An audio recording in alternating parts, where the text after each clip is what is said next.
Í þessari upptöku ætla ég að fara yfir bræðslumark og suðumark efna.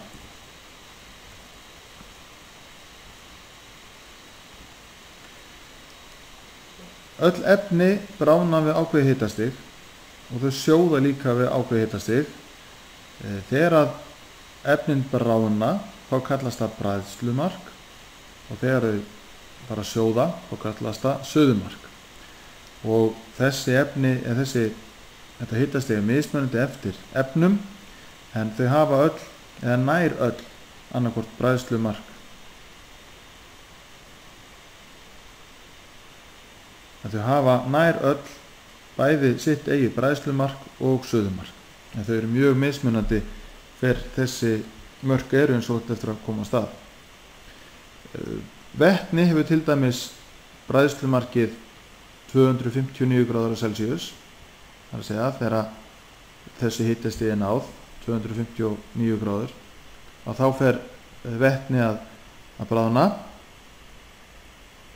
En járn, þú þarft að ná 1535 gráðum til þess að geta fara að bræða járn. Þegar við erum að tala ham efnis og segjum að efni sé fast efni, vökvi eða gas, að þá er átt við í hvaða ham efnið er við 25 gráður Celsius. Það er svona staðal hiti og þessi hiti er kallaður stofuhiti.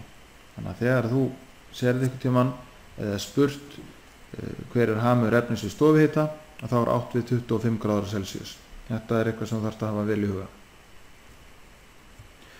Og hérna er tafla yfir bræðslu og suðumark nokkur efna og til þess að skilja þessa töflu þá ætla ég að teikna hérna aðeins upp. Ef við gefum okkur að hérna sé lína og hérna er rosalega kalt og hérna er rosalega heitt og svo er eitthvað hérna mitt á milli. Og þá skulum við horfa til dæmis bara á vatnið hérna, af því við þekkjum vatn svo vel. Þegar er rosalega kalt, þá er vatnið í föstu formi, það er eins og klaki. Og hérna geti til dæmis bara verið 100 gráður frost. Svo hækkar hitastigið, þá fer hitin hérna upp til hægri. Og hérna, skulum við gefa okkur að sé komið heitara náttúrulega. Og hérna við bláa strikið, að þá er komið að bræðslumarki vatns. Það er að segja í tilviki vatns, þá er þetta 0 gráður Celsius. Og vatnið er búið að klaki allaleg hér, allt þetta hérna. Svo þegar nær þessu bláa striki, þá fer að bráðna og verður að vatni. Svo heldur áfram að hitna, þá getur við komið hérna. Og ætla að setja grænt strik hér og græna strikið, það táknar suðumarkið. Í tilviki vatns, þá er sem komið 100 gráður. Þannig að þegar að hiti nær þessu marki hérna, græna strikinu, þá komið 100 gráður og þá fer vatnið að sjóða og verður að gufu alveg hérna það sem eftir er. Ok? Ef við tökum til dæmis hérna kvikasilfur, skoðum það næst. Þegar er rosalega kalt, þá er kvikasilfur í föstu formi. Svo hitnar og það hitnar hérna á framöndustrikinu. Svo þegar nær þessu bláa striki hérna, þá komið að bræðslumarki kvikasilfurs. Bræðslumark kvikasilfurs er 39 gráður frost, mínus 39 gráður. Þannig að þegar að hiti nær 39 gráður frosti, hérna, að þá er komið að bræðslumarkinu og þá fer kvikasilfurið að bráðna. Svo heldur hitin áfram að hækka og hann hækkar og hækkar og hækkar þangað til hann nær hérna þessu græna. Þá er komið að suðumarki kvikasilfurs. Og þá fyrir töfluna og sjáum, suðumarkið er 357 gráður. Þannig að þegar að nær 357 gráðu hita, þá hættir kvikasilfur að vera fljótandi og það fyrir að sjóða. Og það verður það sem til gufukenndu ástandi, alveg frá þessu græna og alveg hérna upp úr, endalaust. Svona á við öll efni og við skoðum járni til dæmis núna, að þá er járn í föstu formi eins og við erum vön að hafa það og það er bara í föstu formi alveg þangað til hitinn hækkar og nær hérna þessu bláa, þá koma bræðslumarki járs. Þá skoðum við töflunni, hvert er bræðslumark fyrir járn? Það er 1535 gráður, þannig að við þurfum að ná 1535 gráðum í hita til að járn fara að bráðna. Og svo er það bráðið, fljótandi sem sagt, alla leið hérna, þangað til að næri þessu græna, og þegar næri þessu græna, þá er komið 2750 gráðu hiti og þá fer það að sjóða og gufa upp.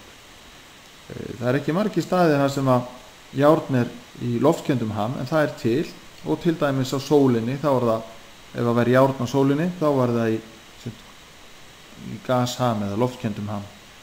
Það er líka að taka vetnið fyrir það, því það vefst svolítið fyrir mörgum. Hérna er vetnið, það er rosalega kalt hérna, alveg hrikalega kalt. Og vetnið, það er í föstu formi.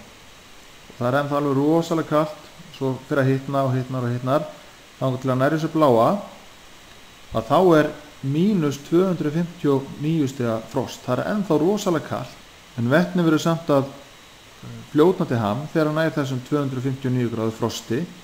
Þannig að í okkar huga er ennþá rosalega kalt hér, þó við séum komin að bræðslumarkinu.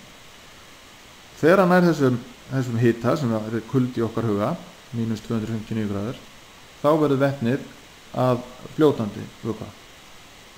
Og verður það alveg áfram hérna meðan að hittast í hækkar. Og það hækkar náttúrulega hitinn af því að það er mínusinn, það fer lækkandi niður, 259, 258, 257 og svo framvegis. Og þegar hann nær hingað, græna strikinu, þá er komið að suðumarki vetnis. En suðumark vetnis er 253 gráður í frosti. Það er ennþá rosalega kalt í okkar huga, en það er samt suðumark vetnisins. Þannig að þegar hitastigin er hér, þessum græna, þá er í tilviki vetnisins 253 stiga frost, og þá fer það að sjóða og verður að fyrir loftkenndan ham, en er það sá hamur sem verður vön vetninu. Vetni í okkar huga er yfirleitt alltaf í loftkendum ham eða gas, og það verður gas í gasham það sem eftir er í hitastiginu. Og þú þarft að geta lesið af svona töflu hvert bræðslumarkið er og við hvað hitastig hamur efnisins er. Það væri til að spyrja hver er hamur járns við 1570 gráður.